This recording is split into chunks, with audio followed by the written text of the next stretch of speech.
తో అధికారంలోకి వచ్చినటువంటి కాంగ్రెస్ ప్రభుత్వం మరి ముఖ్యంగా ఈ రాష్ట్ర ముఖ్యమంత్రి రేవంత్ రెడ్డి గారి విధానం ఏదైతే ఉందో దళితులకు వ్యతిరేకంగా దళిత వర్గాల గౌరవాన్ని భంగపరిచే విధంగా వీళ్ళ ప్రవర్తన కనబడతా ఉంది. ముఖ్యంగా ఈరోజు మాట్లాడుకునే విషయం ఏంటంటే ఎన్నికలకు సంబంధించి ముందు దళితులను ఏదో ఉద్ధరిస్తామనే ఉద్దేశంతో అన్ని వర్గాలను మోసం చేసినట్టుగానే దళిత వర్గాల యొక్క ఓట్లను కొల్లగొట్టేందుకు ఆనాడు అంటే ఇక్కడి నాయకులు చెప్తే నమ్మరు అనే ఉద్దేశంతో ఆ రోజు ఏఐసిసి అధ్యక్షులుగా ఉన్నటువంటి మల్లికార్జున్ ఖార్గే గారి ద్వారా ఈ చేవల్ల ఎస్సీ ఎస్టీ డిక్లరేషన్ పేరిట దాదాపుగా ఒక 15 హామీలు ఇవ్వడం జరిగింది. మరి ఈ 15 హామీలలో ఏ ఒక్క హామీ పైన కానీ 18% దాదాపుగా ఉన్నటువంటి ఎస్సీలు వాళ్ళకు మేము కొన్ని హామీలు ఇచ్చినాము, వాటిని అమలు చేయాల్సిన బాధ్యత ఉన్నది, దాదాపు 2 సంవత్సరాలు కావస్తుంది ప్రభుత్వం వచ్చి అనేటువంటి ఆలోచన కూడా ఈ ప్రభుత్వంలో ఉన్నట్టుగా కనబడతలేదు. అంటే ఆనాటి నుంచి ఈనాటి వరకు కూడా కాంగ్రెస్ ప్రభుత్వం చేస్తున్నటువంటిది ఎస్సీలను మోసం చేస్తూనే వస్తుంది.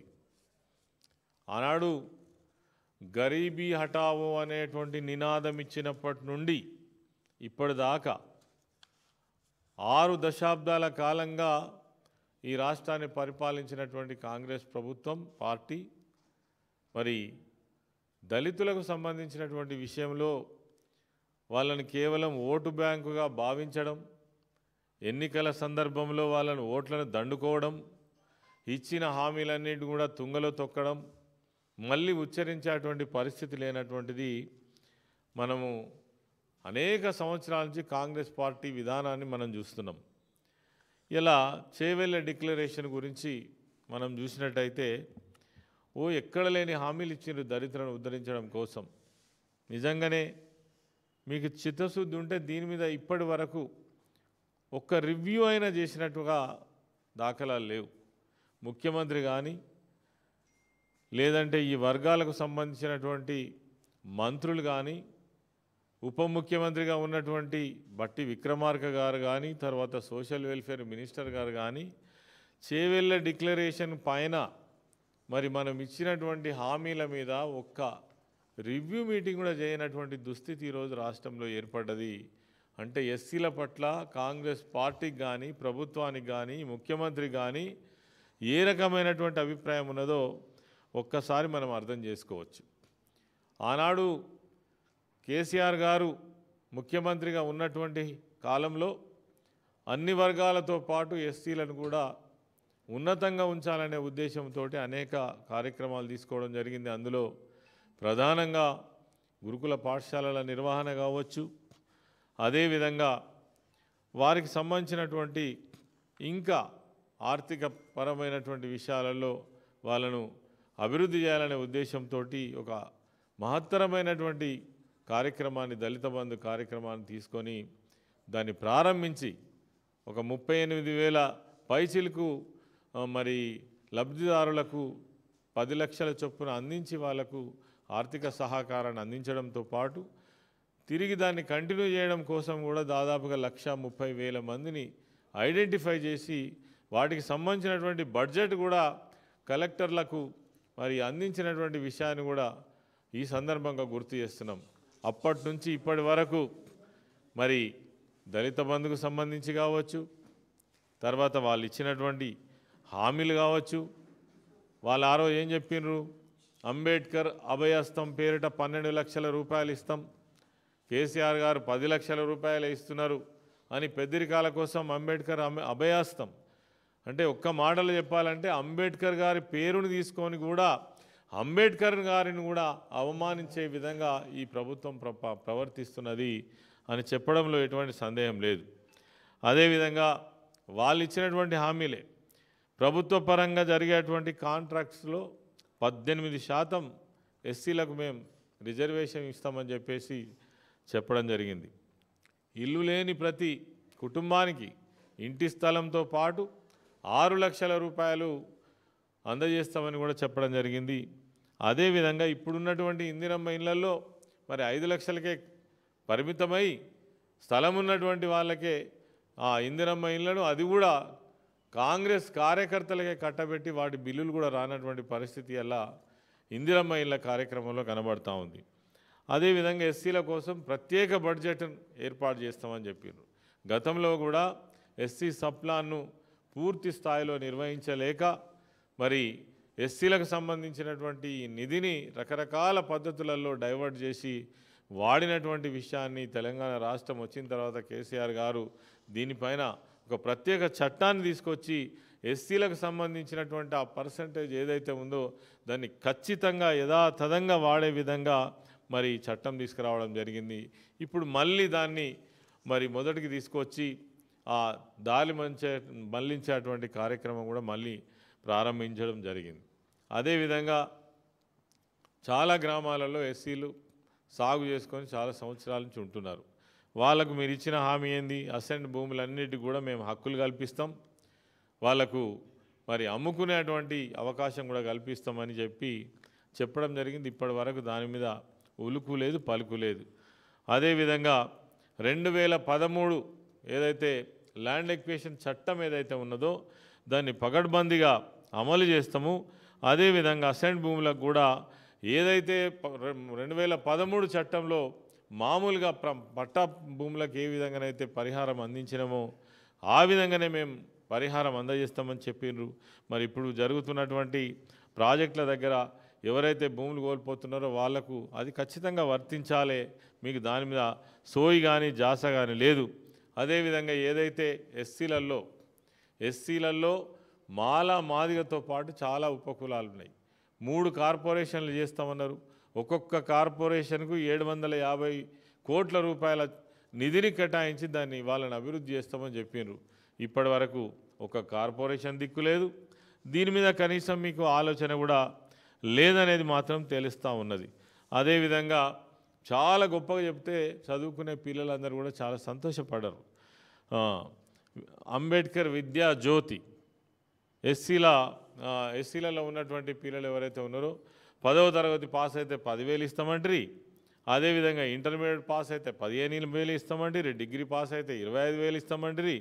పోస్ట్ గ్రాడ్యుయేషన్ పూర్తి చేస్తే 1,00,000 రూపాయలు ఇస్తామంటారు. అదేవిధంగా ఎంపీలు కానీ పిహెచ్డి కానీ చేసినటువంటి వాళ్లకు 5 లక్షల రూపాయల ఆర్థిక సాయం చేస్తామంటారు.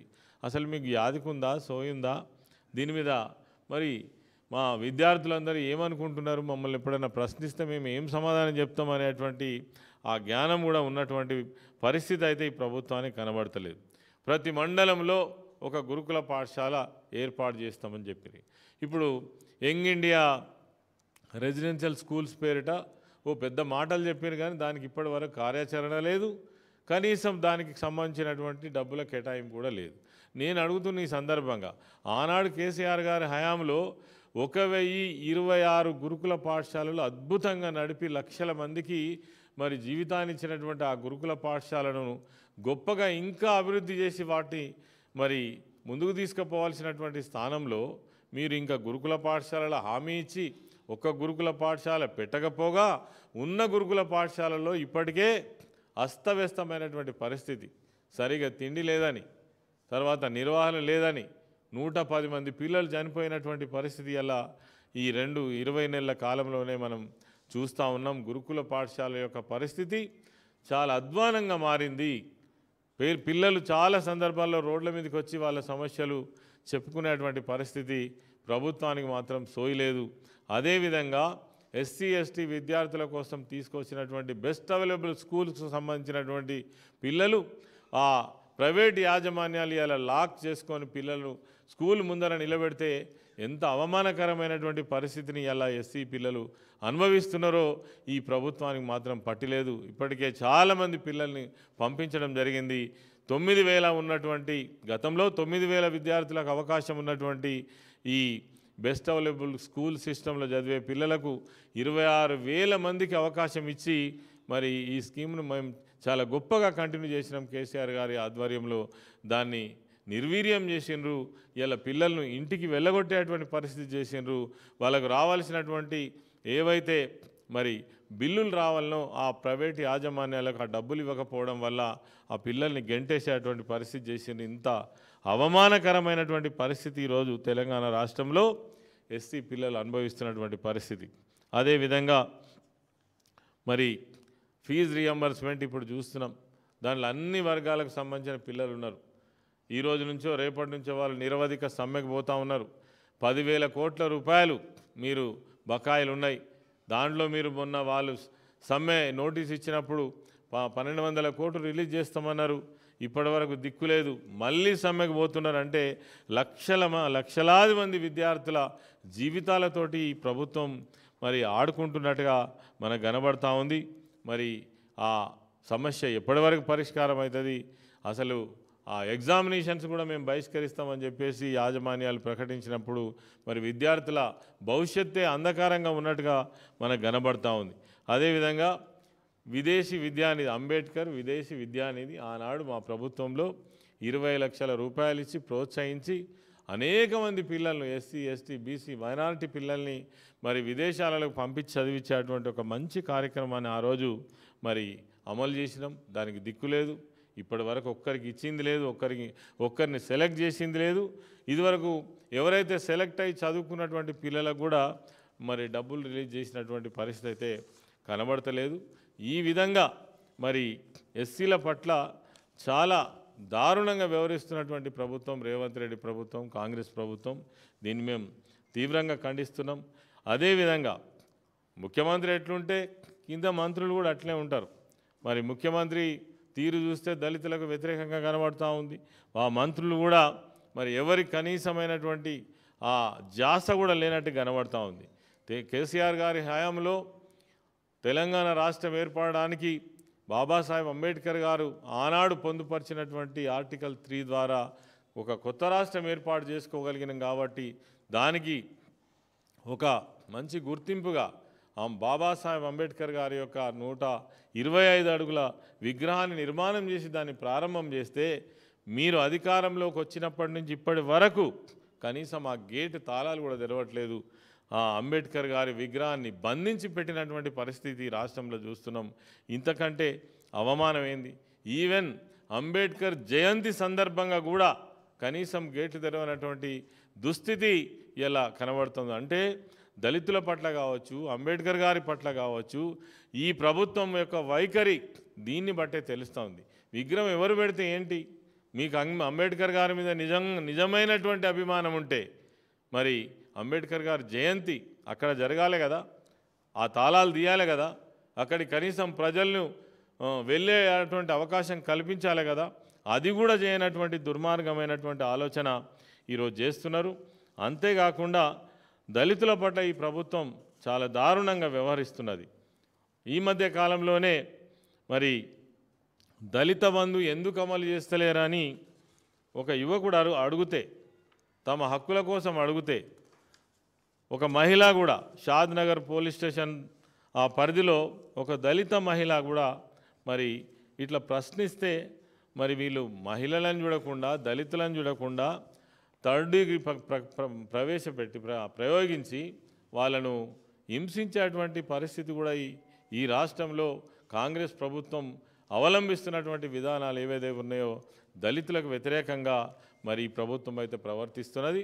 మేము ఈ సందర్భంగా డిమాండ్ చేస్తున్నాం, ఏవైతే చేవెళ్ళే డిక్లరేషన్ ఏదైతే మీరు చేసిండ్రో, దాదాపు 15 హామీలు ఏవైతే ఇచ్చిండ్రో అవి ఖచ్చితంగా అమలు చేయాలని డిమాండ్ చేస్తూ ఉన్నాం. ఒకవేళ అమలు చేయనట్టయితే ఇప్పుడు జరుగుతున్నటువంటి బై ఎలక్షన్ ఏదైతే మరి జూబ్లీహిల్స్ ఎలక్షన్ ఉన్నదో ఇక్కడ దాదాపు 60,000 మంది మా దళిత సోదరులు ఉన్నారు. వాళ్ళను ఓటు అడిగే హక్కు మీకున్నదా? ఏ ముఖం పెట్టుకొని ఓటు అడుగుతారు? మా దళిత సోదరులను కూడా ఆలోచించమని నేను కోరుతా ఉన్నాను. ఏ రకంగా మీరు కాంగ్రెస్ పార్టీకి మరి ఓటేసేటువంటి అవకాశం ఉన్నది? ఏ నాయకుడు వచ్చినా ప్రశ్నించాలని నేను కోరుతా ఉన్నా. ఎందుకు ఇచ్చినారు ఈ హామీలు, ఎందుకు అమలు చేయరని చెప్పేసి ఈ జూబ్లీహిల్స్ ఎలక్షన్ సందర్భంగా కూడా ఇక్కడ ఉన్నటువంటి 60,000 మంది మా దళిత సోదరులు ఎవరైతే ఉన్నారో ఖచ్చితంగా ప్రశ్నించాలని కూడా నేను కోరుతా ఉన్నా. ఎందుకు వేయాలి మీకు ఈ ఈ ఎలక్షన్లో మీకు ఓటు ఎందుకు వేయాలి దళితులు ఎవరైనా అని ప్రశ్నించాల్సిన అవసరం ఉన్నది. ఖచ్చితంగా ఇది మీరు ఏదో చేవేళ్ళ డిక్లరేషన్ చేసి మేము తప్పుకుంటామంటే అంతటితో అయిపోదు. ఇది తప్పకుండా తిరిగి రాష్ట్రం అంతటా కూడా ఇది ఒక దళిత్ మూమెంట్ ఖచ్చితంగా తీసుకొస్తాం. దీన్ని వదిలిపెట్టాం. తప్పకుండా ప్రతి దళితుడు కూడా వీటిపైన ప్రశ్నించేటువంటి విధంగా కార్యాచరణ తీసుకుంటామని కూడా ఈ సందర్భంగా మనవి చేస్తూ, మరి ఇవన్నీ ఒక్కసారి ప్రజలకు తెలవాల్సిన అవసరం ఉందనే ఉద్దేశంతో ఈ చేవేళ్ళ డిక్లరేషన్కు సంబంధించినటువంటి ఎస్సీ ఎస్టీ డిక్లరేషన్కు సంబంధించినటువంటి విషయాలు మీ ద్వారా ప్రజలకు తెలియజేస్తూ ఈ జూబ్లీహిల్స్ ఎలక్షన్లో తగిన బుద్ధి చెప్పాలని, కాంగ్రెస్ పార్టీని చిచ్చుగా ఓడించడం కోసం దళిత వర్గాలన్నీ కూడా ఏకం కావాలని చెప్పడం కోసమే ఈరోజు ఈ ప్రెస్ మీట్ తీసుకోవడం జరిగింది. ఈ సందర్భంగా దళిత బంధు అమలు కావాలని అనేక పోరాటాలు చేసినటువంటి దళిత బంధు సాధన సమితి సభ్యులందరూ కూడా రాష్ట్ర కమిటీకి సంబంధించిన సభ్యులు కూడా రావడం జరిగింది. వారి సమక్షంలోనే ఈ విషయాలు చెప్పడం జరుగుతుంది. వాళ్ళు కూడా మరి ఈ ఎన్నికల సందర్భంగా మరి వాళ్ళ సపోర్ట్ ప్రకటిస్తూనే ఈ చేవేళ్ళ డిక్లరేషన్ అమలు చేయడం కోసం మేము ఉద్యమిస్తామని చెప్పడం కోసం రావడం జరిగింది. తమ్ముడు రాష్ట్ర అధ్యక్షుడు మహేష్ను మాట్లాడవలసింది కోరుతున్నాను.